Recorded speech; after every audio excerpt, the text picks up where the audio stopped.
Greetings, travelers of Middle-earth. Today, we unfold a tapestry of vast renown, the complete chronicle of the quest of Erebor and the War of the Ring. We shall not merely skim the surface of silver screens, but delve deep into the lore that shaped the very foundations of the world. From the forging of those accursed rings to the final journey from the Grey Havens, every detail is a thread in the great song. Tolkien built a realm of millennia where every shadow and light holds meaning. So, find your rest and prepare, for we are about to embark upon a journey through the ages. Our tale begins in the twilight of the Second Age, when the shadow of Sauron first donned a fair guise. For he was not always the lidless eye atop a tower of iron. There was a time when he walked among us, concealing his malice behind a mask of wisdom to deceive the elves. He came as Anatar, the Lord of Gifts, a name of hollow grace. The elven smiths of Eregion, led by the noble Celebrimbor, believed they had found a master of craft to help them preserve the beauty of their fading realms. Under Sauron's tutelage, 19 rings of power were wrought. 3 were for the elven kings, 7 for the dwarf lords in their halls of stone, and 9 for mortal men doomed to die. Each ring held the power to enhance the natural gifts of its bearer and stave off the decay of time. The elves sought to preserve, the dwarves to master the treasures of the earth, and men, alas, men desired only dominion. But as the hammers fell in the smithies of Eregion, none knew that Sauron was weaving his own dark knowledge into the very fabric of their creation. When the work was complete, the Dark Lord retreated to the fires of Orodruin, Mount Doom. There, in the secret heart of the flame, he forged the One Ring. Into this gold he poured his cruelty, his malice, and a great portion of his own soul to bind all others to his will. Upon that band was etched the Black Speech, a curse in letters of fire. One ring to rule them all, one ring to find them, one ring to bring them all, and in the darkness bind them. The moment Sauron placed it upon his finger, the betrayal was laid bare to the elves. Those who wore the 3 rings felt the malice of the one and immediately cast them aside. Sauron's wrath was kindled. His plan to ensnare the elven lords through their own rings had failed. These 3, Vilya, Narya, and Nenya, remained unsullied by his direct touch. Yet they were still bound to the one's fate. The dwarves, stubborn as the rock they delved, proved resistant to his direct dominion, though the rings fanned the flames of their greed. But men were easy prey. The 9 kings who took his gifts were consumed by their own shadows, becoming the Nazgul, the ring-wraiths, his most terrible servants. This treachery ignited the war of the elves and Sauron, a conflict that scarred the face of Middle-earth. Eregion was laid to waste, and Celebrimbor met a tragic end. Yet the tide turned when the great kingdom of Númenor sent its white ships to aid the elves. Sauron was driven back, but his power was not broken. It was only at the end of the Second Age, in the last alliance of elves and men, that the enemy was truly confronted. On the slopes of Mount Doom, Sauron himself strode forth, the One Ring amplifying his power to terrifying heights. Elendil and Gil-galad fell in that final struggle, but Isildur, son of Elendil, took up the shards of his father's sword, Narsil. With a final stroke of desperation, he cut the ring from the Dark Lord's hand.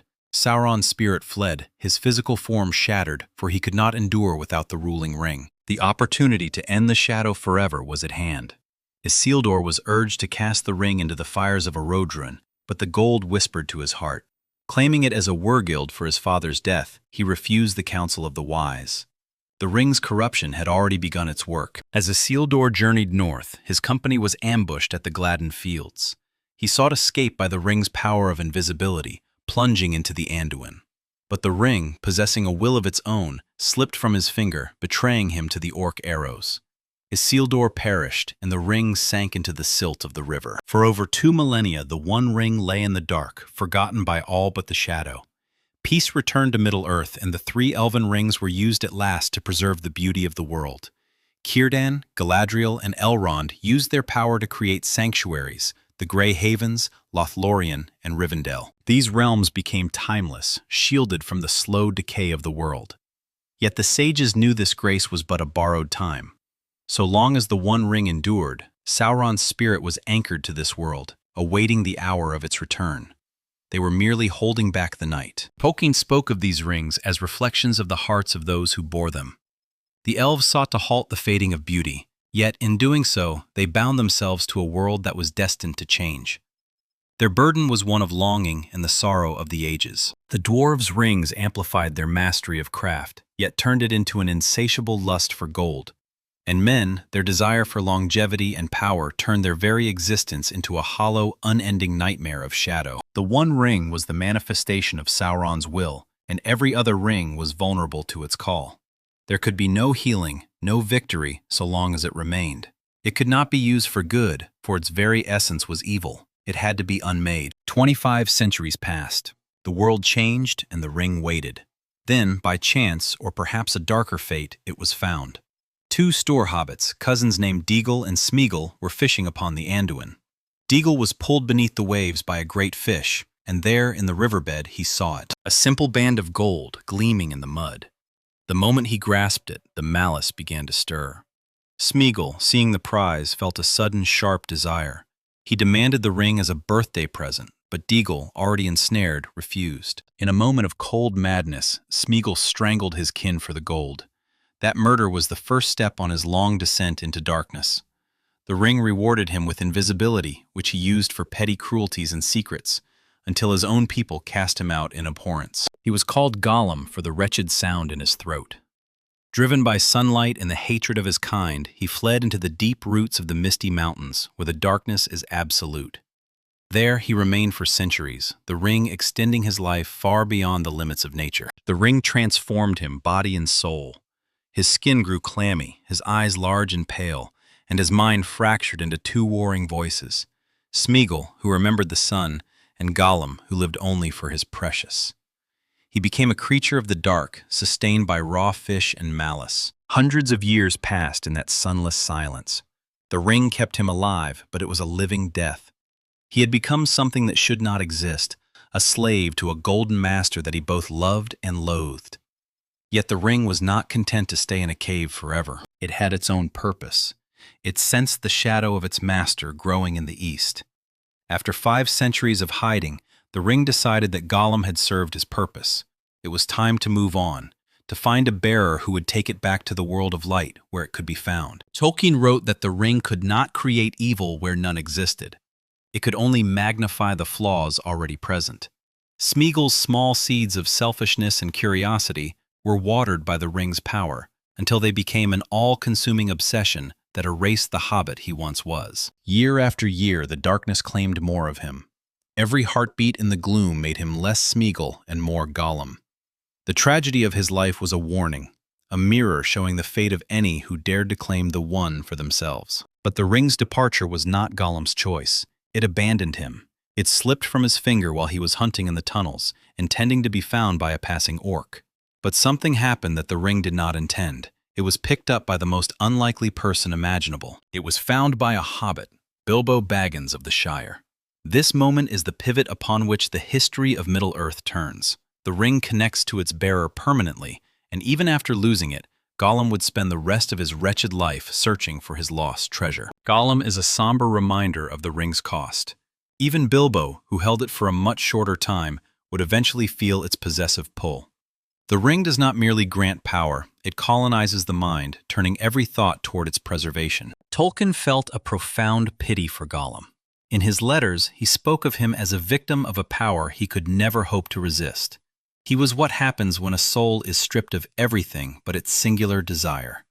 Yet even in Gollum, a flicker of the old Smeagol remained, a tiny spark that the darkness could never quite extinguish. That spark of humanity, however faint, would prove crucial in the end. But for now, we must look away from the darkness of the caves and toward the majesty of the lonely peak in the north. For the story of the ring is inextricably tied to the fate of the dwarves of Erebor. In the heart of the lonely mountain, the kingdom of Erebor once flourished under King Thror. It was the greatest dwarf realm of the Third Age, a place of immense wealth and unrivaled craftsmanship. Its halls were carved from the living stone, filled with the music of hammers and the glimmer of gems. Thror, the king under the mountain, possessed one of the 7 dwarf rings. Some say it was this ring that fueled his obsession with gold, leading the dwarves to delve ever deeper. It was in those depths that they found the Arkenstone, the heart of the mountain. The Arkenstone was a jewel of divine beauty, a globe of white light that seemed to capture the essence of the mountain itself. It became the symbol of the king's right to rule, but it also became a focal point for the greed that would eventually lead to their downfall. The fame of Erebor's wealth spread far and wide, eventually reaching the ears of a terror from the ancient world. Smaug the Golden, a great fire drake from the north, was drawn by the scent of gold. Dragons in Tolkien's world are not mere beasts, they are manifestations of greed and malice. Smaug descended upon the mountain in a storm of fire. The city of Dale was burned to ash, and the gates of Erebor were shattered. The dwarves, for all their valor, could not stand against the dragon spell and the searing heat of his breath. The survivors were driven into the wilderness, becoming a wandering people without a home. Thror and his kin fled south, but the pride of the elves of the woodland realm prevented any aid. King Thranduil turned his back on the dwarves, fueling a bitterness that would last for generations. For years, the dwarves worked as common smiths and laborers in the lands of men, their royal lineage hidden behind toil. Thror eventually went mad and wandered into the ruins of Moria, where he was slain by Azog the Defiler. This sparked a bloody war between dwarves and orcs. In that war, Thorin, the grandson of Thror, earned the name Oakenshield after using a branch of oak to defend himself when his shield was cloven. Though the dwarves were victorious, the cost was too high, and they could not retake Moria. They settled instead in the Blue Mountains, far to the west. But the memory of the mountain never faded. Thorin Oakenshield, now king in exile, lived for the day he might reclaim his throne and the Arkenstone. It was a hopeless dream, for Smaug still slept upon his hoard, until a certain wizard decided to intervene. Gandalf the Grey saw more than just a lost treasure. He knew that Sauron was returning, and an empty mountain occupied by a dragon was a strategic threat to the entire north. If Sauron and Smaug were to join forces, the west would fall. So Gandalf sought out Thorin and proposed a desperate plan. Not a grand army, which the dwarves lacked, but a small, stealthy band. A company of 13 dwarves and one burglar to slip into the mountain and find a way to kill the dragon. To find this burglar, Gandalf went to the most unlikely of places, the Shire, a land of green hills and peace, where the greatest concern was the timing of the next meal. Hobbits, as a rule, do not go on adventures. They are a people of comfort and routine. Bilbo Baggins of Bag End was a respectable hobbit, the very picture of domesticity. When Gandalf arrived at his door, Bilbo's rejection of adventure was immediate and firm. But the wizard saw a spark in him, a heritage from the Took side of his family that longed for the unknown. Gandalf marked Bilbo's door with a secret sign, and that night the dwarves began to arrive. Dwalin, Balin, Fili, Kili, and all the rest, until Bilbo's pantry was empty and his quiet home was filled with the songs of a lost kingdom. Thorin Oakenshield arrived last, carrying the weight of his ancestors' pride. He was skeptical of the small halfling, but Gandalf's word was law. They shared a map, written in moon runes, and a silver key that had been passed down from Thror himself. The plan was set. They would journey to the Lonely Mountain, find the secret side door, and reclaim their birthright. Despite his fear, Bilbo found himself caught in the tide of their purpose. The next morning, he ran out of Bag End without even a handkerchief, beginning a journey that would change the world. The early days of the journey were a harsh awakening for Bilbo. He was cold, hungry, and far from the comforts of his armchair. Their first great trial came in the form of 3 trolls, Tom, Bert, and William, who captured the dwarves and intended to feast upon them. Bilbo tried to prove his worth as a burglar, but was caught red-handed. Only Gandalf's timely return and his clever trickery saved them, keeping the trolls arguing until the first light of dawn turned them to stone forever. In the trolls' hoard, they found ancient weapons forged in the lost kingdom of Gondolin. Thorin took Orcrist, the goblin cleaver, Gandalf took Glamdring, the foe hammer, and Bilbo found a small elven blade that he would later name Sting. Their path led them to Rivendell, the last homely house east of the sea. There, Elrond Half-Elven welcomed them, providing rest and wisdom. He read the moon runes on their map, revealing that the secret door would only be visible on Durin's Day, when the last light of the sun and the moon shine together. While the dwarves rested, a deeper council was held. The White Council, comprised of Gandalf, Saruman the White, Elrond, and Galadriel, met to discuss the growing shadow. Gandalf warned of the necromancer in Dol Guldur, but Saruman was dismissive, blinded by his own pride and his secret search for the One Ring. The council's hesitation allowed the darkness to grow. Gandalf knew the quest for Erebor was more than a dwarven homecoming. It was a move against the enemy's rising power. But the dwarves, impatient and headstrong, left Rivendell to face the misty mountains. The mountains were treacherous. A fierce storm forced them into a cave for shelter, a cave that turned out to be the front porch of the goblin town.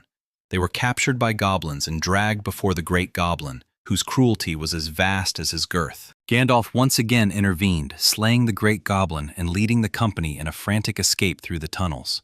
It was in this chaos that Bilbo was separated from his companions, falling into the dark abyss where his fate would intersect with the ring. He woke in the dark, his hand brushing against a cold circle of metal. He pocketed it, unaware that he held the fate of the world in his hand. Then he encountered Gollum. To survive, Bilbo engaged the creature in a game of riddles, the oldest and most sacred of contests. The stakes were life or death. Bilbo won with a question that was not a riddle. "What have I got in my pocket?" Gollum, realizing his precious was gone, flew into a murderous rage. Bilbo discovered the ring's power of invisibility just in time to escape. He found the exit, but Gollum was there, weeping for his loss. Bilbo had the chance to slay the creature, but he was stayed by pity. This act of mercy would prove to be the salvation of Middle-earth years later. Bilbo leaped over Gollum and vanished into the daylight. Rejoining the dwarves, Bilbo did not speak of the ring at first. They were soon pursued by wargs and orcs, led by Azog the Defiler. Trapped in a grove of burning trees, they were only saved when the great eagles, ancient servants of Manwë, descended to carry them to safety. The eagles bore them to the Carrock, the home of Beorn the Skin Changer. Beorn was a wild and powerful man who could take the form of a great bear. He provided them with supplies and horses, though his distrust of strangers was legendary. At the edge of Mirkwood, Gandalf left them. He had urgent business in the south, to join the White Council in an assault on Dol Guldur. He warned them, "Stay on the path, do not leave it for any reason." But Mirkwood was a place of shadows and enchantments. Starving and lost, the dwarves strayed from the path and were captured by giant spiders. Only Bilbo, using Sting and the ring, was able to free them, but their respite was short, for they were immediately taken prisoner by the wood elves of King Thranduil. Thorin refused to reveal their quest, and so they were cast into the elven dungeons. Bilbo, remaining invisible, spent weeks scouting the halls before devising a daring escape. He packed the dwarves into empty wine barrels and sent them plunging down the forest river. They arrived at Lake Town, a city of men built upon the water. The arrival of the King under the mountain sparked hope in the hearts of the people, who remembered the old prophecies of wealth and trade. Despite the master of Lake Town's skepticism, they were given supplies for the final leg of their journey. They reached the lonely mountain at last. On Durin's day, as the sun set, the secret keyhole was revealed. Thorin opened the door, and Bilbo Baggins was sent in to fulfill his contract as a burglar. He descended into the heart of the mountain and saw Smaug. The dragon was vast, a mountain of red and gold scales. Bilbo spoke in riddles to keep the beast at bay, noticing a single bare patch on the dragon's left breast.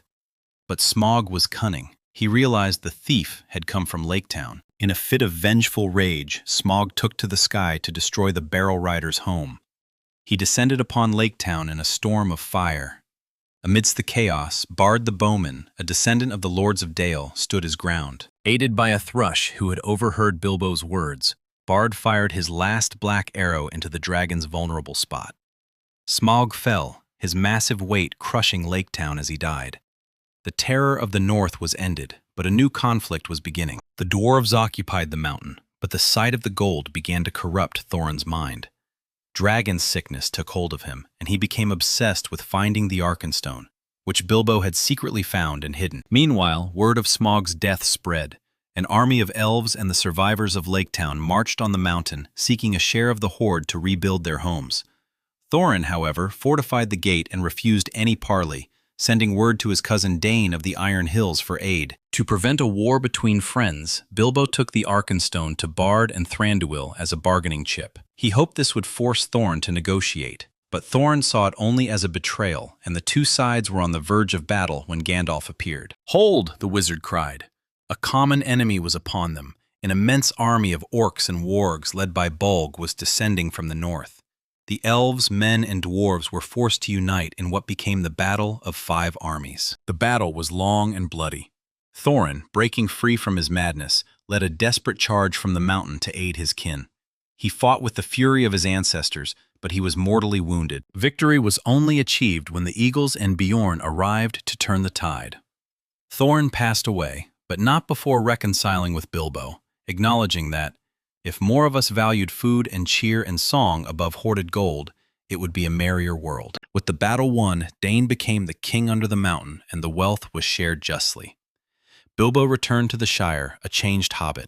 He was no longer the respectable gentleman he once was, for he carried a magic ring and a chest of silver and gold. 60 years of peace followed for Bilbo. He adopted his nephew Frodo, and life in the Shire continued as it always had. But the ring did not age, and neither did Bilbo. He remained sprightly and sharp even as he approached his 111th birthday. On the night of his 111st birthday party, Bilbo gave one final performance. He put on his ring and vanished in front of his guests, leaving Bag End and the ring behind for Frodo.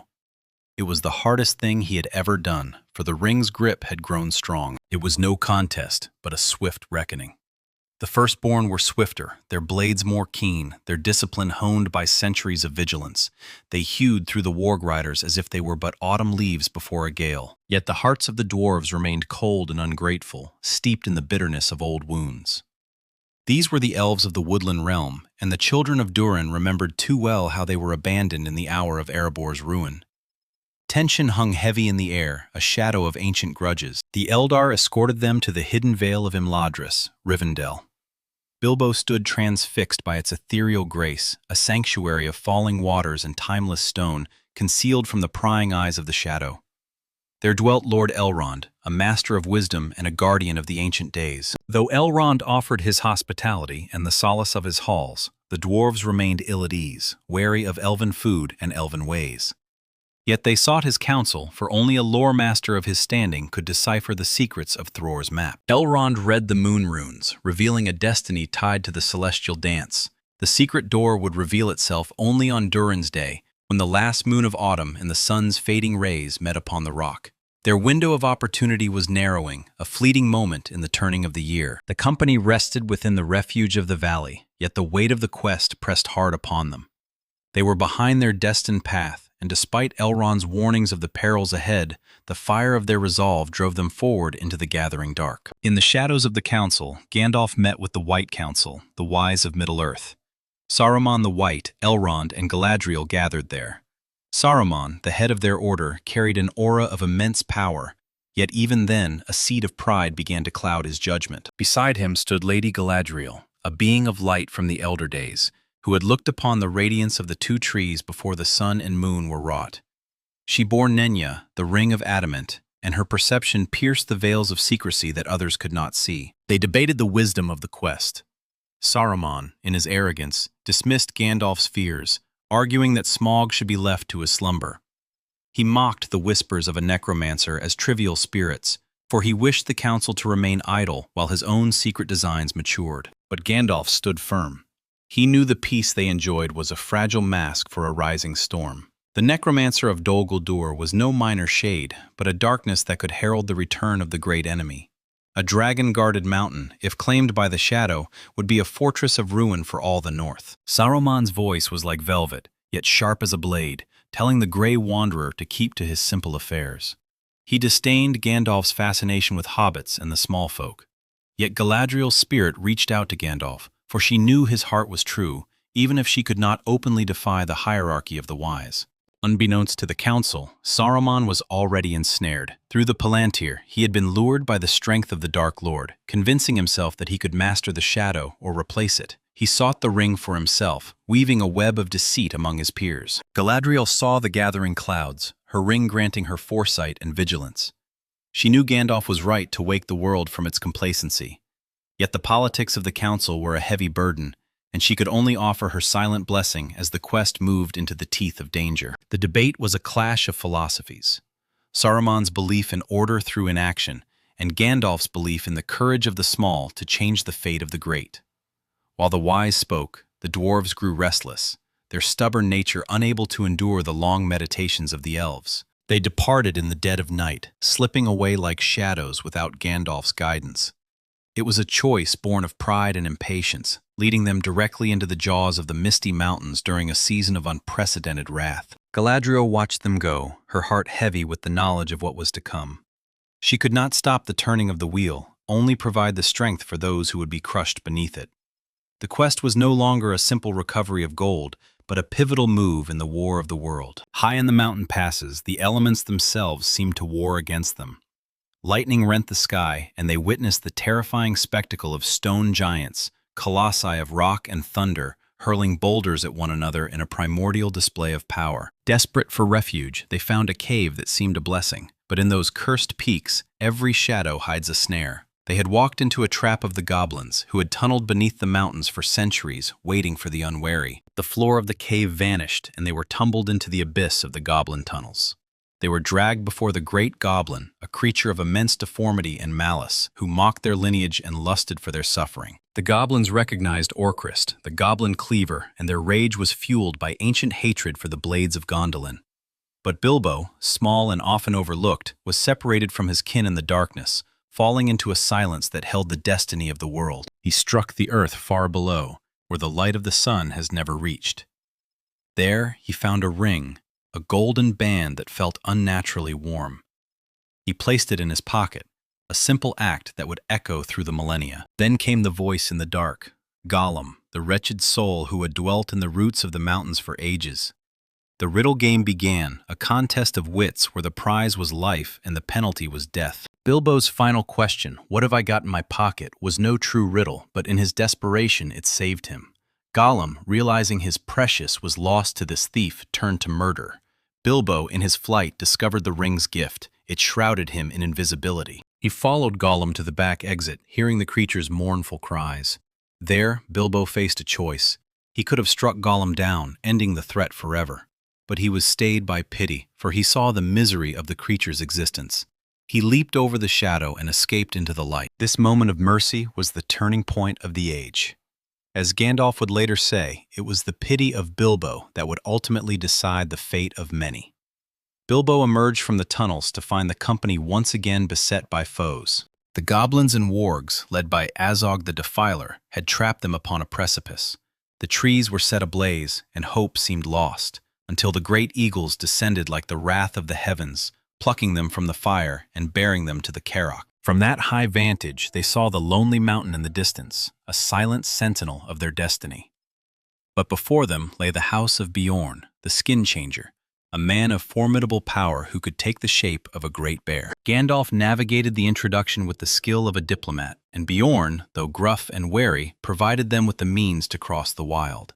He hated orcs more than he disliked strangers, and his aid was instrumental in their reaching the eaves of Mirkwood. At the forest's edge, Gandalf bid them farewell. The shadow of Dol Guldur could no longer be ignored. He had to seek the truth of the necromancer. He left them with a final command: stay on the path. Mirkwood was a realm of oppressive gloom and ancient malice. The air was thick with the breath of decay, and the enchantments of the forest began to warp their minds. They were starving, exhausted, and haunted by the feeling of unseen eyes. The giant spiders, the spawn of Shelob, descended upon them. They were creatures of shadow and web, seeking to feast upon the blood of the dwarves. Bilbo alone remained free, using his ring and his blade Sting to battle the monsters in the dark. He freed his companions, yet their victory was fleeting. They were captured by the elven guards of King Thranduil. The elves took them to the woodland realm, where Thorin faced the elven king with a defiance that earned him a place in the deepest dungeons. While the dwarves languished in prison, Gandalf's path led him to the ruins of Dol Guldur. There, he discovered the terrifying truth. The necromancer was indeed Sauron, rebuilding his power in the shadows. Gandalf was overmastered and cast into a cage, witnessing the gathering of an orc host. In the woodland realm, Bilbo remained invisible, a ghost in the halls of the elves. He devised a plan of remarkable daring to escape the empty wine barrels being sent downriver to Lake Town. It was a perilous gamble, but the only path to freedom. They plunged into the forest river, bobbing helplessly as they were pursued by orc scouts. They reached the long lake and were found by Bard the Bowman, who smuggled them into Esgaroth, Lake Town. The master of Lake Town welcomed them with hollow fanfare, seeing only the profit in the return of the king under the mountain. But Bard was wary, remembering the old warnings of the dragon's wrath. He knew that waking Smaug would bring only fire and ruin. Thorin, however, would not be swayed. They reached the lonely mountain and found the secret door. On Durin's day, as the sun's last light touched the stone, the keyhole appeared. The door to the Lost Kingdom was opened at last. Bilbo was sent into the mountain, a lone hobbit against the ancient terror. He entered the treasure chamber and was blinded by the wealth of ages. There he saw Smaug, a mountain of scales and fire, sleeping upon a hoard of gold. He found the Arkenstone, the heart of the mountain, and pocketed it, knowing its value to Thorin. But Smaug woke. The conversation between the hobbit and the dragon was a dance of death and riddles, as Bilbo tried to conceal his identity and his purpose. Smaug, in his arrogance, revealed the weakness in his armor, but his rage was kindled by the scent of the barrel rider. He deduced that the people of Lake Town had aided the thief, and he took to the sky to exact a terrible vengeance. The dragon descended upon Lake Town like a falling star of fire. The city burned, and the master fled in cowardice. Only Bard remained, wielding the last black arrow. With the guidance of a thrush, he struck the dragon's vulnerable spot. Smaug fell, his massive form extinguishing the fires of his own making as he crashed into the lake. The dragon was dead, but the mountain was now a focal point for all the greed and ambition of the north. Thorin and his company took possession of Erebor, yet the dragon sickness began to fester in Thorin's heart. He became paranoid, obsessed with the gold and the missing Arkenstone, refusing to aid the people of Lake Town who had lost everything. Armies began to gather at the mountain's foot. Bard led the survivors of Lake Town, and Thranduil brought his elven host. They demanded a share of the treasure to rebuild their lives, but Thorin fortified the gate, choosing war over compassion. In the south, the White Council finally acted. Galadriel, Elrond, and Saruman assaulted Dol Guldur, driving Sauron out. He fled to Mordor, his ancient stronghold, where his power would only grow. Gandalf was freed, racing north to warn of the coming storm. Bilbo, seeing the madness of his friend, made a desperate choice. He took the Arkenstone to Bard and Thranduil, hoping it would be the key to peace. But when Thorin learned of it, his fury was absolute, nearly casting Bilbo from the ramparts. Reinforcements arrived for the dwarves, Dane Ironfoot and his army from the Iron Hills. The three hosts were on the verge of slaughter when the horizon darkened. The orc host of Bolg and Azog had arrived, seeking the mountain for themselves. The battle of 5 armies began. It was a chaotic struggle across the slopes and valleys. Elves, men, and dwarves fought side by side against the tide of darkness. Thorin, at the last, cast aside his madness and charged forth to reclaim his honor. He fought Azog upon the ice, a final confrontation of ancient enemies. Thorin was victorious, but at the cost of his own life. Fili and Kili fell beside him, defending their king to the end. The Eagles and Beorn arrived to secure the victory, but the price of the mountain was steep in blood. Thorin died in peace, reconciled with Bilbo, acknowledging the worth of a simple life over hoarded gold. Dawn was crowned king under the mountain, and the treasure was shared. Bilbo returned to the Shire with his ring and his memories, a hobbit who had seen the world and found his courage in the dark. The shadow moved to Mordor. Sauron began to rebuild Barad-dûr, his eye seeking the One Ring. 60 years passed in the Shire, where Bilbo lived in quiet eccentricity, his unnaturally long life a testament to the ring's lingering influence. On his 111th birthday, Bilbo departed, leaving the ring to his heir, Frodo. Gandalf, suspicious of the gold's nature, began his long investigation, traveling to Minas Tirith and tracking the creature Gollum. The truth was revealed. This was the One Ring of the Dark Lord. Sauron had learned of its discovery, and the 9 Nazgûl were sent forth to the Shire. Frodo, Sam, Merry, and Pippin fled their home, beginning a journey far greater than Bilbo's. They met Strider, Aragorn, the heir of Isildur at Bree. He guided them through the wilderness, yet they were cornered at Weathertop. There, the Witch King of Angmar struck Frodo with a Morgul blade, a wound that would haunt his spirit forever. Arwen, the daughter of Elrond, bore Frodo to Rivendell, outrunning the 9. At the ford of Bruinen, the river rose in the shape of white horses, washing the Nazgûl away. Frodo woke in the house of Elrond, where the Council of the Ring was convened. Representatives of all the free peoples gathered. They realized the ring could not be hidden, nor used, for it would only corrupt the bearer. It had to be destroyed in the fires of Mount Doom, the place of its forging. The Fellowship of the Ring was formed, 9 companions against the 9 servants of Sauron. They journeyed south, yet the pass of Carathras was blocked by Saruman's magic. They were forced into the darkness of Moria, Khazad-dûm. Within the dwarf halls, they found only silence and death. They were hunted by orcs and a cave troll, yet a far greater terror waited in the deeps, a Balrog of Morgoth, a demon of shadow and flame. At the bridge of Khazad-dûm, Gandalf stood his ground. "You shall not pass," he cried, breaking the bridge beneath the demon. Both fell into the abyss, and the Fellowship fled in grief, having lost their guide and their hope. They reached Lothlorien, the realm of Lady Galadriel. She gave them gifts and a vision of the future.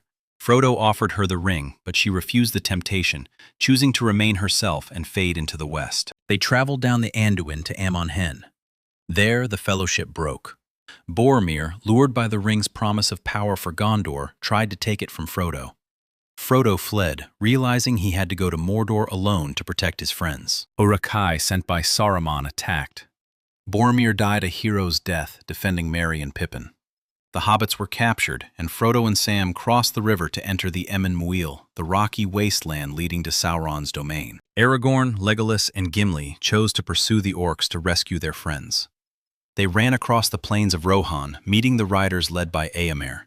They found the orc host destroyed, but the hobbits had escaped into Fangorn Forest. In Fangorn, Merry and Pippin met Treebeard, the oldest of the Ents. They roused the shepherds of the trees to act against Saruman's industrial ruin. Meanwhile, Aragorn and his companions met Gandalf, returned from the dead as Gandalf the White. They rode to Edoras, where Gandalf freed King Theoden from Saruman's mental poison.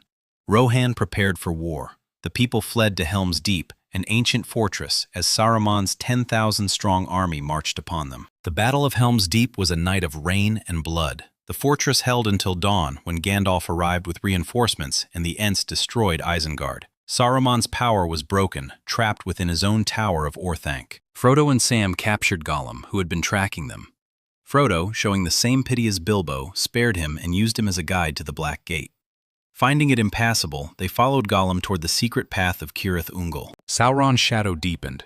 He struck at Osgiliath and began the siege of Minas Tirith. Faramir, Boromir's brother, met Frodo in Ithilien. Unlike his brother, he resisted the ring's pull, allowing them to continue their quest. Gollum led them to the stairs of Cirith Ungol, plotting his betrayal. He intended to lead them into the lair of Shelob, the great spider, so he could reclaim his precious from their remains. In the halls of Minas Tirith, Denethor, the steward, fell into madness, convinced of Gondor's doom. Gandalf took command of the defense, as the Witch King led a vast host of orcs and Haradrim to the city's gates. Rohan answered the call. 6,000 riders arrived at the Pelennor fields at dawn. Theoden led the charge, a thunder of hooves and songs. He was slain, but Éowyn, his niece, killed the Witch King, fulfilling the prophecy. Aragorn arrived with the fleet of Umbar, manned by the army of the dead, whom he had summoned by his right as king. The battle was won, but the victory was hollow without the ring's destruction. Frodo was poisoned by Shelob, but Sam rescued him from the orc tower of Cirith Ungol. They entered the wasteland of Mordor, disguised as orcs, crawling toward the fires of Mount Doom. To draw Sauron's eye away from his own land, the Lords of the West marched on the Black Gate. It was a suicide mission, a final stand to buy Frodo time. Sauron emptied his land to crush them. On the slopes of Mount Doom, Sam carried Frodo when he could no longer walk. Inside the cracks of Doom, the ring finally overcame Frodo's will. He claimed it as his own. Gollum attacked, biting the ring from Frodo's finger. In his joy, he stumbled and fell into the fire. The ring was unmade. Sauron was destroyed, his spirit becoming a mere shadow of malice, never to rise again. The eagles rescued Frodo and Sam. Aragorn was crowned King Elessar, uniting the kingdoms. He married Arwen, and a new age began for men. But for Frodo, the wounds were too deep. The hobbits returned to a shire changed by Saruman's spite. They liberated their home, but Frodo could not find peace. He, along with Bilbo and Gandalf, sailed from the Grey Havens to the Undying Lands. The Fourth Age dawned. The elves departed and magic left the world. The story of the ring became a legend, a song of courage and friendship that would be told as long as men endure. The master of Lake Town, driven by his own avarice, sought only the promise of gold. But Bard was a man of ancient blood, possessing the foresight to fear the dragon's awakening.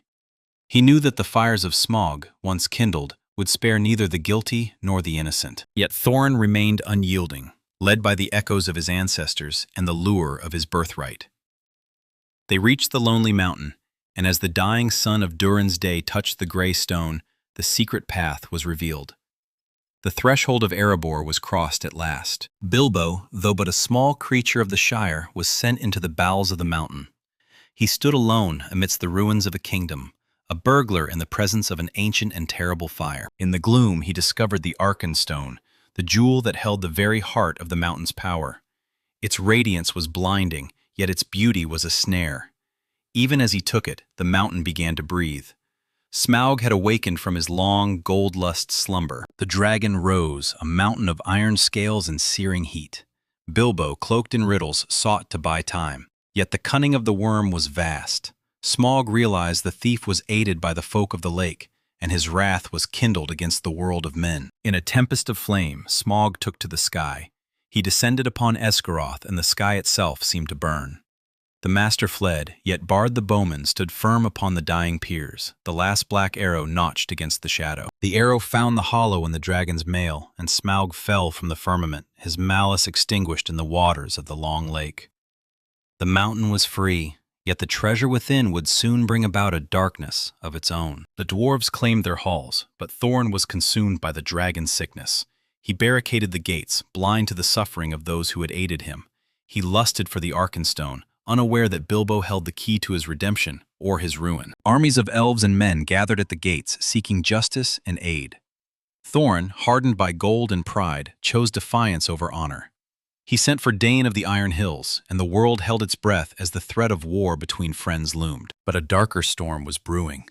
From the north, the orc hosts of Azog and Bolg marched, driven by a hatred that transcended gold. Bilbo, in a desperate act of peace, gave the Arkenstone to the Elven King and Bard, hoping to avert the coming slaughter. Thorin's rage was terrible, yet the arrival of the common enemy forced an alliance of necessity. The Battle of Five Armies commenced upon the slopes of Erebor, a clash that would decide the fate of the North. The conflict was a river of blood and valor. Thorin, breaking his own spell of greed, charged from the mountain to meet his destiny.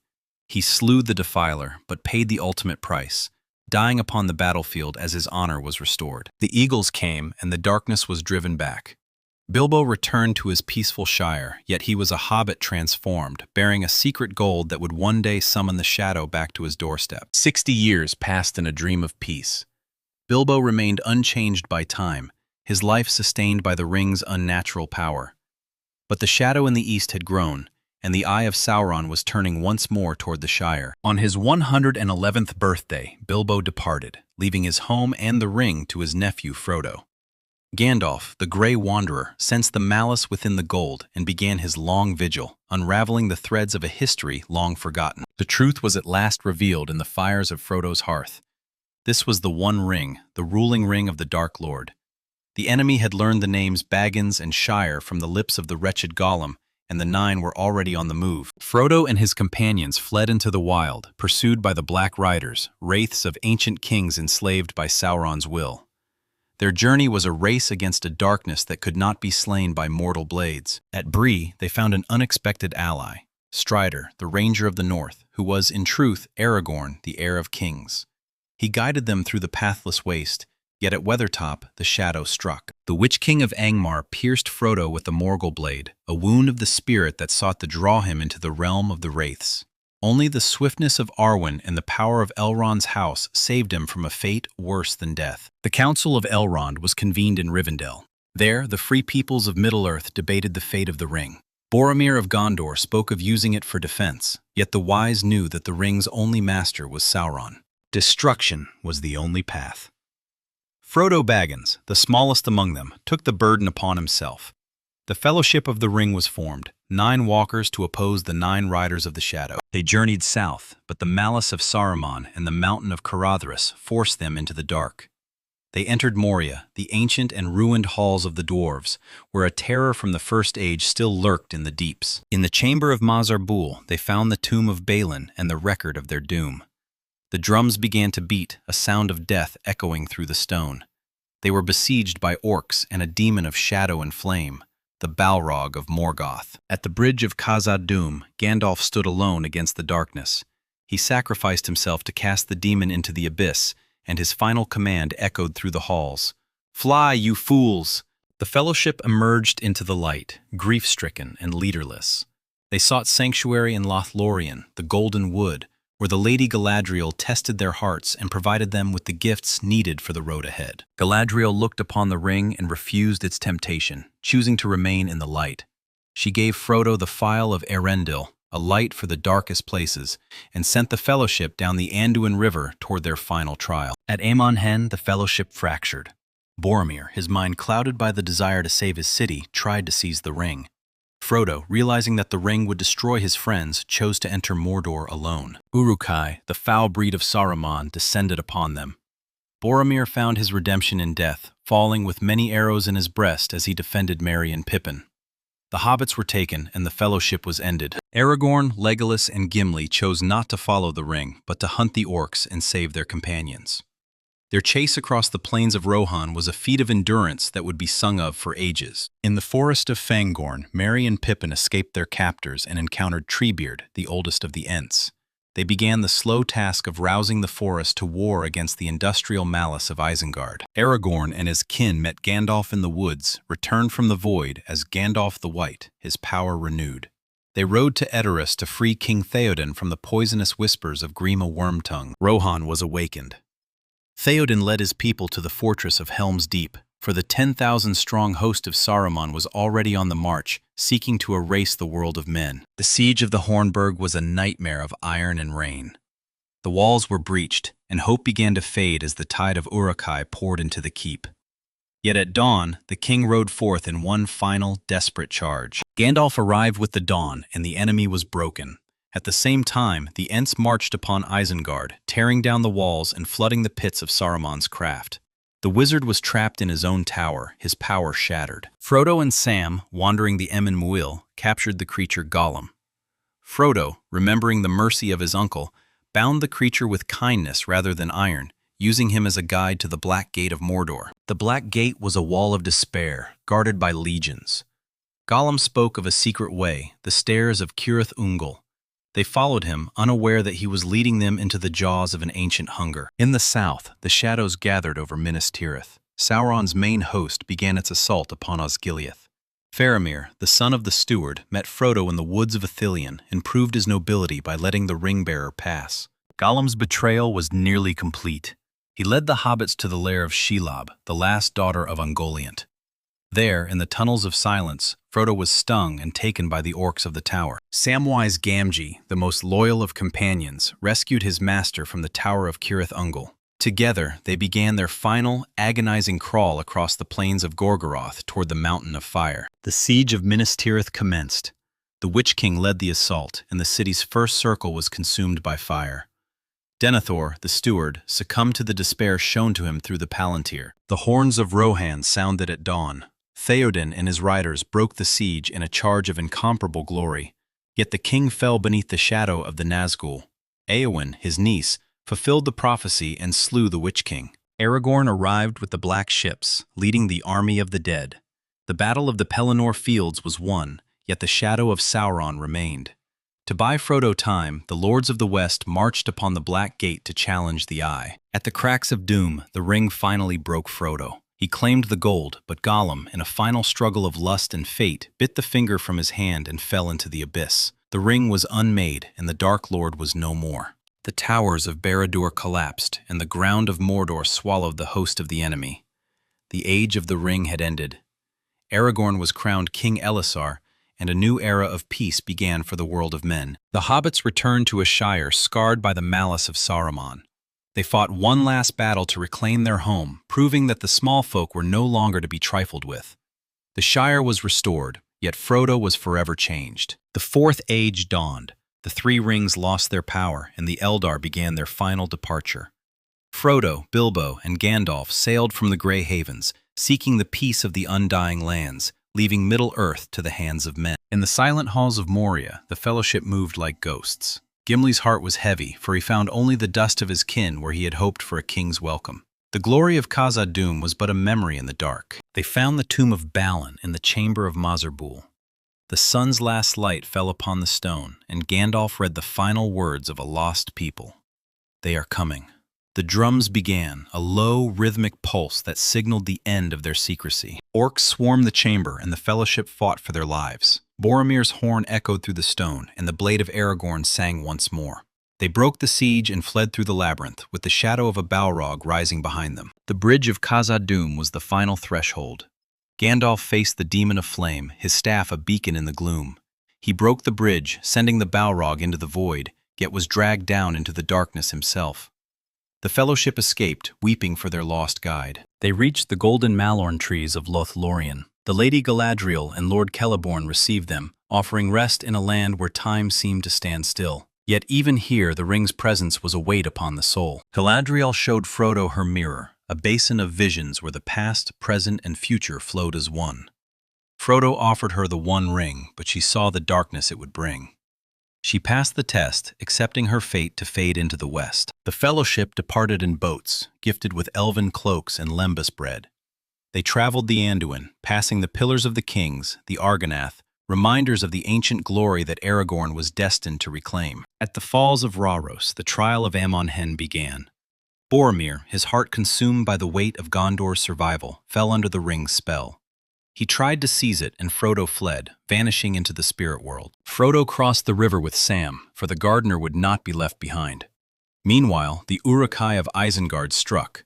Boromir died in honor, defending the small folk he had once sought to betray. The Fellowship was severed. Aragorn stood over his fallen friend and pledged to protect his city. He, Legolas, and Gimli began their great hunt across the green fields of Rohan, tracking the orcs who bore Merry and Pippin away into the sunset. In the plains of the Rittermark, they met the riders of Rohan, led by the exiled Éomer. They learned of the king's decline and the corruption of Saruman. The trail led them to the eaves of Fangorn, where the orc host was destroyed. Inside the forest, they found not the dead, but the white-clad figure of Gandalf, returned from the halls of death. He was the White Wizard now, his spirit tempered by fire and the will of the Valar. He led them toward the capital, Edoras. At the same time, Merry and Pippin found their own destiny in the hands of Treebeard. They convinced the Ents that their forest was at risk, and the Entmoot began, a slow gathering of ancient strength that would soon march upon Isengard. In Edoras, Gandalf confronted the king. He cast out the influence of Grima and restored Theoden to his senses. The king of Rohan stood tall once more, and he called his people to move to the refuge of Helm's Deep. The journey was a desperate retreat. Saruman's warg riders harried the column, and Aragorn was nearly lost to the river. Yet he returned, warning of the 10,000-strong army of Uruk-hai that was bearing down upon them. The siege of Helm's Deep began in darkness and rain. The walls were high, but the enemy was legion. It was a battle of endurance, where men and elves stood together against the tide of industrial hate that sought to burn the world. The deeping wall was breached by the wizard's fire, and the defenders were pushed into the caves. Hope was a flickering flame. Yet Aragorn and Theoden rode out at the break of dawn, meeting the enemy in one last glorious charge. Gandalf arrived with the sun, leading the exiled riders. The Uruk-hai were trapped between the cavalry and the living forest of the Ents. The power of Saruman was broken upon the rocks of the Hornburg. At Isengard, the Ents unleashed the river, drowning the pits of the wizard's labor. Saruman was imprisoned in Orthanc, his staff broken by Gandalf. Pippin found the Palantir, the Seeing Stone, and looked into the eye of the enemy. The vision revealed the Dark Lord's intent to strike at Minas Tirith. Gandalf took Pippin and rode like the wind toward Gondor, while Aragorn and the others remained to rally the forces of Rohan for the coming war. Frodo and Sam followed Gollum through the dead marshes, where the faces of the fallen from ancient wars stared up from the water. Gollum's mind was a battlefield between his love for the ring and his fear of its master. They reached the Black Gate, but the guards were many. Gollum spoke of a secret path into Mordor. Frodo, in his pity, believed him. They turned south toward the crossroads of Ithilien, entering the territory of the Rangers of Gondor. Faramir captured the hobbits and learned of the ring. He saw the shadow it cast upon his family, yet he proved his strength by refusing its power. He released them, providing supplies and a warning of the stairs of Cirith Ungol. In Gondor, the beacons were lit. The call for aid went out to Rohan, and Theoden began the gathering of his riders. Aragorn took the paths of the dead to summon the ghost army that had once broken their oath. The siege of Minas Tirith was a storm of fire and shadow. The Witch King brought down the gates with the ram Grond, and the city seemed lost. Denethor, the steward, succumbed to madness and chose a pyre over defense. The Rohirrim arrived as the dawn broke. Their charge was a song of steel that broke the enemy lines. Theoden fell, but Éowyn and Merry stood against the Lord of the Nazgul, destroying the creature that no living man could kill. Aragorn arrived with the ships, and the Battle of the Pelennor Fields ended in victory. Yet the Black Gate still held the strength of Mordor. The Lords of the West chose to march toward it as a final diversion for the ring-bearer. Frodo and Sam reached the cracks of doom. Gollum attacked one last time, a shadow of greed in the heart of the fire.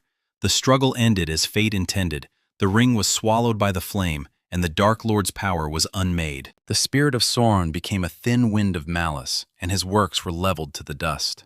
The age of men had come. Aragorn was crowned, and the king returned to his throne, wedding Arwen and uniting the broken lands. The hobbits returned to the Shire, finding it under the heel of the fallen Saruman. They led a rebellion, driving the wizard out and restoring the green hills of their home. Sam married Rosie, and life began anew. But the world was fading for the Eldar. The three rings were gone, and the sea called to the elves.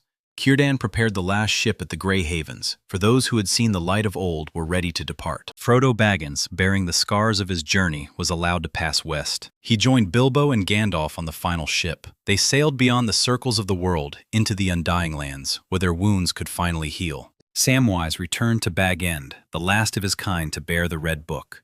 He looked upon his children and his home, and as the sun set over the Shire, he spoke the final words of the Chronicle. "Well, I'm back." The Fourth Age unfolded, a time of men and the fading of magic. The story of the ring became a legend, a testament to the fact that even the smallest person can change the course of the world through courage and love. Gandalf bore Pippin upon the swift wings of Shadowfax, racing toward the White City to kindle the spark of hope. He learned that the traitor Saruman had revealed his hand, breeding the Uruk-hai, monsters of iron will who could endure the sun's gaze without faltering. In the twilight of Rivendell, Arwen's light began to fade. She had chosen the path of mortality to be with her beloved, existing in the precarious balance between the eternal and the fleeting. Lord Elrond saw that if the shadow prevailed, his daughter would perish in agony, and even if the West won, she would still face the bitter end of all mortals. His final hope was to arm the king. He commanded the elven smiths to reforge the shards of Narsil, the blade that had once sundered the ring from Sauron's hand. They wove ancient spells into the steel, birthing Andúril, the flame of the West. Elrond himself bore the sword to Aragorn, forcing the heir to embrace his destiny. Upon reaching Minas Tirith, they found a city girding for a war it could not win. Denethor, the steward, was a man consumed by bitterness for his fallen son Boromir, and a cold pride that blinded him to the return of the king. He had looked too deep into the Palantir, and the Dark Lord had fed him only visions of despair. Sauron's selection of visions, the endless tides of orcs, the inexorable march of ruin, had broken the steward's spirit. The armies of the Eye began to encircle the city, a gathering of malice meant to break the West forever. From the east and south, the legions of men who served the Shadow converged upon Gondor's walls. Minas Tirith stood tall, yet she was but a lonely island in a sea of night. Her garrisons were spread thin, and many of her fortresses had already been abandoned. The siege began with fire and stone as the enemy sought to crush the morale of the defenders before the first gate was even struck. Across the mountains, the beacons of Gondor were lit, a desperate cry for aid. Theoden, king of the Mark, answered the call, knowing that to save Gondor was to risk the total ruin of Rohan. Yet he gathered every rider who could hold a spear, for honor demanded no less. Aragorn rode with them, yet his soul was a battlefield. The crown of Gondor was within his reach, but he feared to claim it lest he fall as his ancestors did. Elrond's arrival with Andúril changed all. He revealed the path through the mountains where the Oathbreakers dwelt, spirits cursed to wander until they fulfilled their vow to the king. If Aragorn could command the dead, he would possess a force that no mortal army could withstand. He, Legolas, and Gimli ventured into the Dimholt, entering the paths of the dead. There, the shadows drove men to madness, yet the heir of Isildur walked with the authority of the throne. The king of the dead challenged his claim, but Aragorn's blade was proof of his lineage. The spirits agreed to fight one final battle to earn their eternal rest. Meanwhile, at Minas Tirith, the sky was blotted out by the wings of the Nazgûl, their cries radiating a terror that chilled the very marrow of the defenders. Denethor's madness reached its zenith.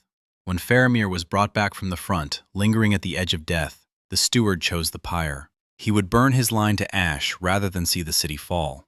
Gandalf and Pippin saved the sun, but the father surrendered himself to the flames, leaping from the heights of the citadel. The outer walls fell, level by level, as the enemy ground down the resistance. The orcs catapulted the heads of the fallen over the battlements, a gruesome harvest meant to shatter the hearts of those who remained. Each time a wall was breached, the defenders retreated further into the heights. Despair was a tangible weight, and the civilians huddling in the upper circles knew that if the orcs reached them, there would be no mercy. When Grond, the wolf-headed ram, finally splintered the great gate, The Witch King of Angmar strode through the ruins, a shadow of ancient doom. But as the Witch King prepared to claim the city, the horns of the north echoed across the plains. 6,000 riders of Rohan crested the ridge at dawn, their spears like a forest of light. It was a charge of legend, hitting the flank of the orc army like a hammer upon an anvil. Theoden led his people with the songs of old, trampling the siege engines and hewing through the ranks of the shadow. For a brief moment, the tide seemed to turn, but then came the Haradrim, riding their Mumakil, monstrous beasts of war that crushed horse and man alike. The momentum of the Rohirrim was halted by the towers of the desert men. Theoden was struck down, crushed beneath his horse, as the Lord of the Nazgul descended to finish him. But Éowyn, the Shield Maiden, and Merry the Hobbit stood in his path. "No man can kill me," the Wraith boasted. Yet Éowyn revealed her truth. "I am no man!" With Merry's aid, she struck the final blow, banishing the Witch King's spirit forever. Aragorn arrived with the Black Ships, unleashing the army of the dead upon the field. They were an unstoppable wave, spreading a fear that no mortal weapon could match. The battle became a rout. The forces of Sauron were broken and fled. The city was saved, but the victory was bought with the lives of kings and commoners alike. Theoden was dead, and thousands of Gondor's finest were lost. Yet the eye of Sauron was now turning in fury toward the Black Gate. While the world of men bled, Frodo and Sam took the long and treacherous road. Gollum led them to the Black Gate, but they saw only a wall of iron and stone. He spoke of the secret stairs of Cirith Ungol, a path through the mountains that would take them into the heart of Mordor. The climb was a slow death. Thousands of steps carved into the sheer rock, where one slip meant the abyss. They were sustained only by the elven bread and the desperate hope of their mission. Gollum's internal war continued, his Smeagol self flickering like a candle in a gale. Faramir's capture of the hobbits was a trial of character. He saw the ring, the bane of his brother, yet he proved his wisdom by refusing its call. He sent them on with warnings of the spider's lair, for he knew that Gollum was leading them into a trap of ancient hunger. At the top of the stairs, Gollum's betrayal was laid bare. He led Frodo into the lair of Shelob, the last daughter of the Shadow who had destroyed the two trees. She was a horror of web and venom, a remnant of the primordial darkness that hated all light. Shelob struck, stinging Frodo into a death-like paralysis. Sam, believing his master dead, took the ring to continue the quest. But when he learned that Frodo was alive and taken by the orcs of Cirith Ungol, the gardener became a warrior, storming the tower to rescue his friend. The orcs' own greed saved them. They fought over Frodo's mithril coat until only a few remained. Sam freed Frodo, and together, disguised in the armor of the enemy, they began the final crawl across the ash plains of Mordor toward the Mountain of Fire. Every step was an agony. The ring was a leaden weight, its malice whispering of the power to rule the world. Frodo's mind was a scorched wasteland, his memories of the Shire fading into the red glare of the eye. Sam was his only anchor, the strength that kept his heart beating. The siege of Gondor had been a grinding hell that no film could fully capture. The terror of the Nazgul was constant, a psychic assault that drained the will to fight. Gandalf alone kept the morale from crumbling as the outer walls were taken circle by circle. When the Great Gate fell to Grond, the Witch King challenged the White Wizard. It was a confrontation of the highest powers, interrupted only by the horns of Rohan. The charge of the Rohirrim was a moment of transcendent glory, as Theoden's riders shone with the light of the kings of old. But the Mumakil turned the field into a slaughterhouse. Each animal was a moving fortress, and it took dozens of men to bring one down. Theoden fell, his horse crushed him, and his last breath was used to name his successor and bless his niece. The destruction of the Witch King by Éowyn and Merry broke the enemy's morale, yet it was the arrival of Aragorn and the army of the dead that turned the tide into a rout. The spirits swept through the field, untouchable by mortal blades, until the plain of Pelennor was cleared of the shadow. Aragorn released the dead from their oath, and the people of Gondor began to recognize the hands of the Healer King. But they knew the war was not over. Sauron still held vast armies in reserve, and his eye was fixed on his own borders. The lords of the West gathered for a council of war. They knew Frodo was in Mordor, and the only way to save him was to draw Sauron's attention away. They would march on the Black Gate, a suicide mission designed to convince the Dark Lord that they held the ring and intended to use it. 7,000 men marched across the ruins of Osgiliath toward certain death. They were the vanguard of a fading age, challenging an immortal evil on its own ground. At the gate, the mouth of Sauron mocked them with Frodo's garments, claiming the halfling was captured. Aragorn refused to surrender. The gate opened, and the legions of Mordor poured out, surrounding the small host. Trolls and orcs swarmed the hills, and the Nazgûl shrieked from above. It was a last stand of the free peoples, meant to buy a few more minutes for the ring-bearer. On the slopes of Mount Doom, Frodo could no longer stand. "I can't carry it for you," Sam said, "but I can carry you." He bore his master up the slopes, through the lava flows and the choking ash. They reached the Sammath Naur, the cracks of doom, where the final choice awaited. At the precipice, Frodo failed. The ring's power was absolute at the place of its birth. "The ring is mine," he cried, putting it on and vanishing. Sauron's eye immediately swung toward the mountain, and the Nazgûl turned from the battle at the gate to race home. But Gollum, who had followed them through the waste, struck. He fought the invisible Frodo, biting the finger from his hand. In his ecstatic joy of reclaiming his precious, he lost his footing and fell into the fire. The ring was unmade, and the spirit of Sauron was scattered to the winds. Barad-dûr collapsed, the earth opened to swallow the orc hosts, and the shadow that had hung over Middle-earth for thousands of years was lifted. The Eagles, led by Gandalf, rescued Frodo and Sam from the exploding mountain. The war was over. Aragorn was crowned King Elessar, the first of the reunited kingdoms of Arnor and Gondor. He married Arwen, and the line of Elendil was restored. The people of Gondor cheered their king, who had proven himself in battle and in healing. The hobbits returned to the Shire, but their homecoming was bitter. Saruman had escaped his tower and brought industrial ruin to their green hills. The four hobbits led a rebellion, liberating their home and seeing the final end of the fallen wizard. Sam married Rosie and rebuilt the Shire, planting the seeds given to him by Galadriel. But for Frodo, the peace was hollow. The wounds of the spirit never fully healed, and the burden he had carried had left him a stranger in his own land. He was granted a final grace, to sail with the elves into the west. At the Grey Havens, Frodo bid farewell to Sam, Merry, and Pippin. He joined Bilbo, Gandalf, and the Keepers of the Three Rings on the last ship to Valinor. The Third Age ended as the ship vanished beyond the horizon. Sam returned to his family, living a long and fruitful life as mayor of the Shire. In his old age, after Rosie had passed, he too sailed west as the last of the ring-bearers. Merry and Pippin lived as heroes, eventually retiring to Gondor to be buried beside the king. Legolas and Gimli sailed together, the only dwarf to ever reach the Undying Lands, drawn by his love for the Lady of Light. Arwen lived a mortal life, passing away in the empty woods of Lothlorien a year after Aragorn's death. She died as a mortal, having known the fullest measure of love and sacrifice. The Fourth Age was the Age of Men, a world of freedom and the slow fading of magic. Sauron was gone permanently, his malice but a memory. The shadow had lifted, and the people of Middle-earth could finally build a future without the fear of an immortal evil. It was a mundane world, yet one where the choices of ordinary folk had determined the fate of all. The story Tolkien tells is ultimately one of the small things. Frodo was no king, Sam no warrior. They were but hobbits who accepted a burden that the great could not bear.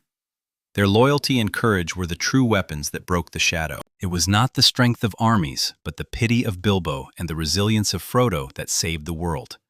Even in the darkest hour, the light of friendship and the memory of home could defy the will of the Dark Lord. The Chronicles of the West March were completed by Samwise, preserving the memory of those who had fought and fallen. The world moved on, the elves faded into legend, and the Shire remained a green jewel in a changing world. So ends the tale of the Rings of Power. From the fires of Erebor to the gray mists of the Havens, every path taken led to this final peace. It is a story dense and complex, a tapestry of loss and triumph that will endure so long as stories are told. The world is changed. I feel it in the water. I feel it in the earth. I smell it in the air. Much that once was is lost, for none now live who remember it. But the legacy of the Fellowship remains, a beacon for all who face their own shadows. Tolkien built a world where every name and every stone holds a history. To read his words is to walk in Middle-earth, to feel the weight of the ages and the joy of a new dawn. It is a journey worth taking, a road that goes ever on. If this journey has moved you, then the teller has done his work. The red book is closed, the ink is dry, and the story is now yours to keep. May your own path be guided by the light of Arendil in the dark places of your world. The Fourth Age dawned as a time of reconciliation. Aragorn, in his wisdom, forgave those who had been ensnared by Sauron's lies, building a peace that lasted centuries. The darkness in Mirkwood cleared, and the forest was renamed Arren Lascalain, the wood of green leaves. The alliance between men, dwarves, and the remaining elves flourished. Trade returned to the long lake, and the lonely mountain echoed once more with the sound of hammers. It was a world of toil and progress, where magic was replaced by the ingenuity of the mortal races. The memory of the ring-bearers was honored in every kingdom. The story of the halflings who walked into hell to save the heavens became the foundation of the New Age's lore. It was a testament to the fact that no person is too small to change the course of history. Samwise Gamgee lived to see his children grow in a world free of shadow. He tended the white tree of Minas Tirith and the party tree in the Shire, ensuring that the beauty of the world would endure long after the heroes had passed. Frodo's choice at the cracks of doom to claim the ring reminds us that even the most noble can falter under an impossible burden. It was Gollum's lust that unwittingly completed the quest, a final irony that Tolkien used to show that even evil can be turned to good. The grace of the Valar extended to those who had suffered most. The passage to Valinor was a healing, the chance for the ring-bearers to find the peace that Middle-earth could no longer provide. The ship sailed beyond the circles of the world, into the true West, and so the story of Middle-earth fades into the mists of legend. We are but the chroniclers of a world that once was, looking back at the giants who walked the earth. Their courage is our inspiration, their friendship our ideal. The sun sets on the third age, and the stars of the fourth begin to shine. The road goes ever on, and though we may not walk it in the flesh, we carry the spirit of the fellowship in our hearts. The destruction of the ring was not the end of the world, but the beginning of a new one. A world without an immortal tyrant, where the consequences of our actions are our own. It is a world of responsibility and freedom. The rescue of Frodo and Sam by the eagles was a final act of providence. They had done the impossible, and the world rose up to meet them. Their survival was a miracle in a war defined by sacrifice. Aragorn's reign was a golden age for men. He rebuilt the ruins of Annúminas and restored the splendor of Minas Tirith. He was a king who ruled with both mercy and justice, a true shepherd of his people. The marriage of Aragorn and Arwen was the final union of the two kindreds, the Eldar and the Edain.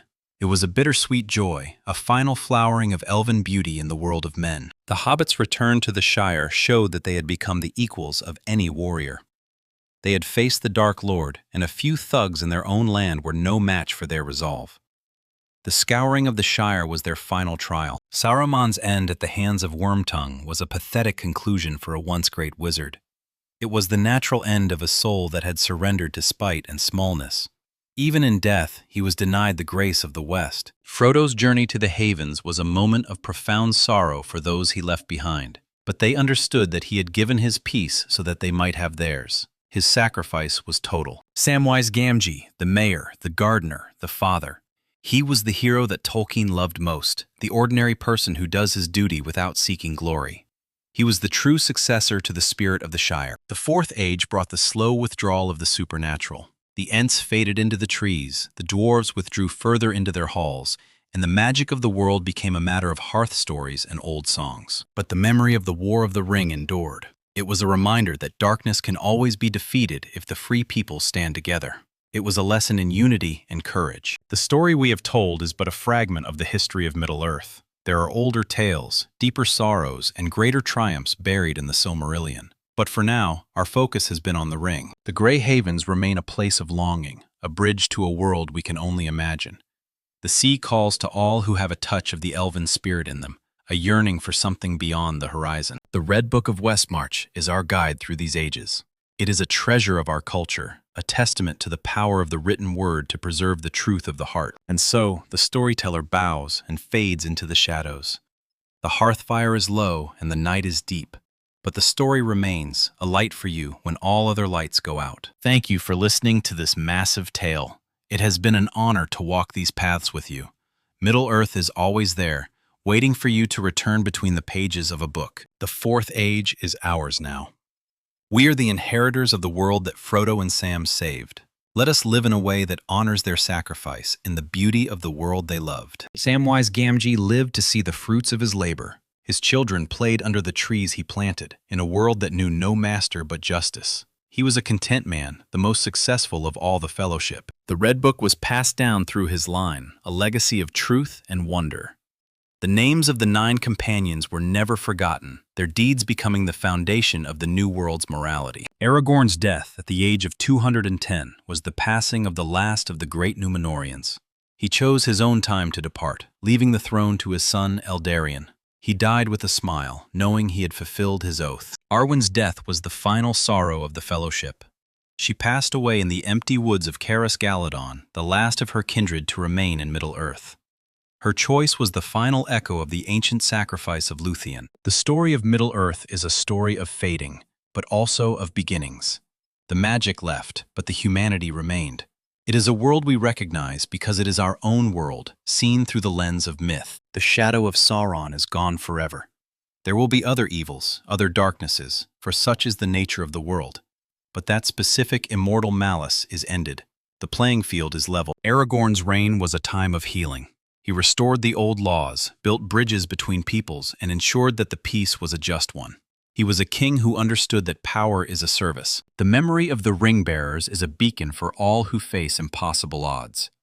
It tells us that courage is not the absence of fear, but the decision that something else is more important. Tolkien's work is a gift to the world, a reminder of the power of the imagination to create truth. It is a story of the small against the great, the light against the dark, and the love that binds us all. Frodo, Sam, Merry, and Pippin. 4 hobbits who changed the world. Let their names be a song in your heart, a reminder that you too have the power to make a difference. Thank you for staying until the end of this journey. It has been a long road, but a glorious one. We have seen the forging of the rings and the sailing of the last ship. We have seen it all. If this has ignited a fire in your soul, then the mission is complete. Go forth and find your own adventure, your own shire to protect, and your own fellowship to lead. I have plans for more explorations of this world. The First Age, the fall of Gondolin, the tale of Beren and Lúthien. There is so much more to tell. Join me again when the hearth fire is lit. Share this story with those who have only seen the shadows on the screen. Let them know the depth of the source, the richness of the history, and the beauty of the words that Tolkien wrote. Farewell, travelers. May the light of the Evenstar guide you home, and may the hair on your toes never fall out, until we meet again in the halls of the wise.